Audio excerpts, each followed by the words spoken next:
Hello and welcome back to Behind the Bar. I'm your host, Timmy Tayo. And Man United are in the Europa League final. What a performance over two legs against Athletic Club. Of course, the away leg in Bilbao last week, a 3-0 victory. And today, Man United beat Athletic Club 4-1 for an aggregate score of 7-1 over two legs.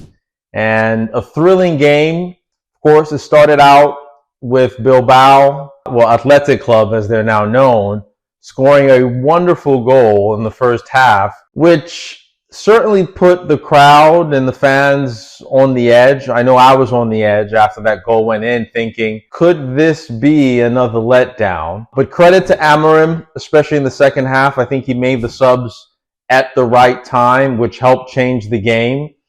And ultimately a convincing win and a trip back to Bilbao for the final against Tottenham. As always, we're going to unpack the game and talk about our main takeaways. And first and foremost, of course, Man United headed into another final.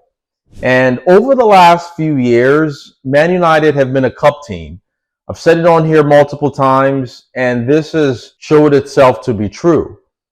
Under Erik ten Hag, 3 finals. Before him, Ole Gunnar Solskjaer, couple finals, wasn't able to win any.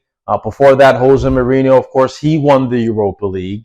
And Ole lost the Europa League final. So this is going to be our third Europa League final, probably in the last, 10 years or so. Won the first one, lost the second to Villarreal. And then here we are now, in another final, and a chance for Amorim to win a trophy in his first season. But Man United being a cup team, I think bodes well for our chances to be able to go to Bilbao against Tottenham and avenge the 3 losses that we've had to them this season, one in the Carabao Cup and then home and away in the Premier League. And so this is a great opportunity to exact revenge on Tottenham after suffering defeat at their hands 3 different times on 3 separate occasions in 2 different competitions. And surely, this is going to be our revenge to beat them and win the title. My second point, I think we're finally starting to see the real Mason Mount. Since Erik ten Hag brought Mason Mount to Manchester United, we all know that he's been plagued by injury. He's had a stop-start career at United thus far.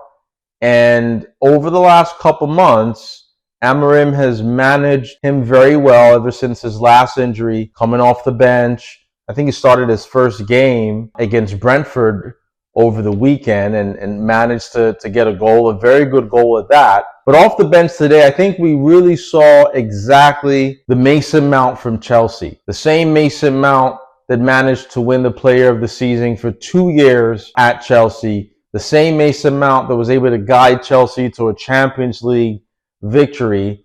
And we're starting to see that Mason Mount emerge in a United shirt. And I think that can only be great things for this team, especially with Amorim's system wanting to play 2 10s.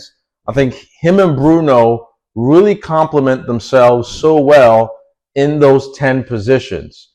And it's great to see him get the goals, be involved, be an integral part of the team. And I mean, what a wonderful strike, really, for the first goal. A sharp turn and a great shot. And then the second, almost from the halfway line, over the keeper, over the defender, straight into the back of the net. Really showed the technique, the quality in the player. And I hope this is going to be the start of his Man United career, that he can stay fit first and foremost. I think we've seen what he can produce when he's fit, when he's had a run of games, when he's confident. And I think we've seen glimpses of the real Mason Mount, and long may that continue. My third point is Ahmad, the catalyst, right? I mentioned how the game turned on its head when Amorim made those substitutions. And it all stemmed to the influence of Amad Diallo. Before he came on, we just couldn't find a spark in attack. Garnacho tried his best, but we don't really have a player that can beat a man and create space for other players. And that's exactly what Ahmad brings to the table. His dribbling technique is probably the best in the squad because he can go left, he can go right. So as a defender, you really don't know what he's going to do. Again, with players like Garnacho, you know what he wants to do, especially when he's playing on the right. He wants to cut in and get a shot. Or, I mean, when he's playing on the left, he wants to cut in on his favorite right foot and get a shot off. But when Ahmad is coming at you as a defender, he can go outside and get a great cross in on the right, or he can cut in and use his favorite left foot to get a shot on target. So as a defender, when he's facing up against you, you really have no idea what he wants to do. And I think that is the key reason why he's so effective at dribbling and getting past defenders, and then again creating for his teammates. And as soon as he came on, he changed the game. He was the catalyst for the improvement in the team going forward and ultimately the goals. Of course, he had a wonderful assist for Rasmus Højlund, again beating his man down the wing, getting a great cross which nutmegged the defender, went past the keeper, and a simple tap in for Rasmus Højlund. And we have missed Ahmad while he was injured. We just missed that creativity, and he helps to take the pressure off of Bruno. Without Ahmad, Bruno becomes really the main source of creativity. But with Ahmad on the pitch, we have two players who are capable of producing magic. Two players that are capable of finding that key pass, of getting past the defender, of creating for their teammates.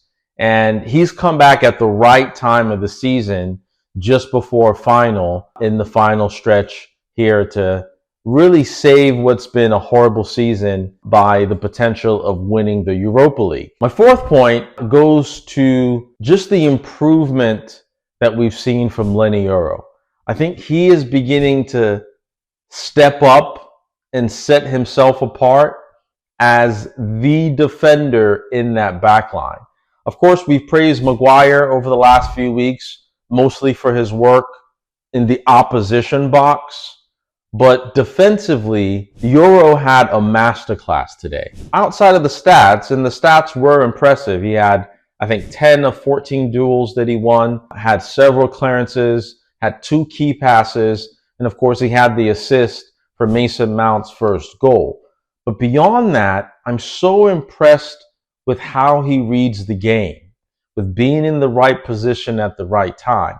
And as a defender, that's half the battle, is your positioning. And then the other thing I was so impressed about him is the way that he carries the ball. Several times he picks the ball up, he beats the first man, and he drives the team forward and is able to start attacks.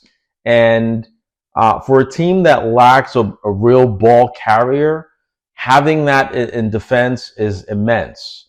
And credit to Yoro, like I said, for a 19-year-old, his game is miles and miles ahead of his age. And I think he's going to be a centerpiece in Amorim's defense for years to come. And finally, Amorim has a chance to really make what's been a horrible season end on a high note. Sitting 15th in the Premier League, on course, on pace to have our worst finish in the Premier League history, Amorim has the chance to do what not many managers are able to do: come in halfway through the season and win a European trophy in his first season. And of course, that will paper over a lot of cracks, but the ripple effect of what this could mean for Amorim's future going into next season is gigantic. The budget alone will be tenfold, really. The money that you'll get from winning the Europa League, the money that you get from being in the Champions League, and then the players that you can attract going into the summer window.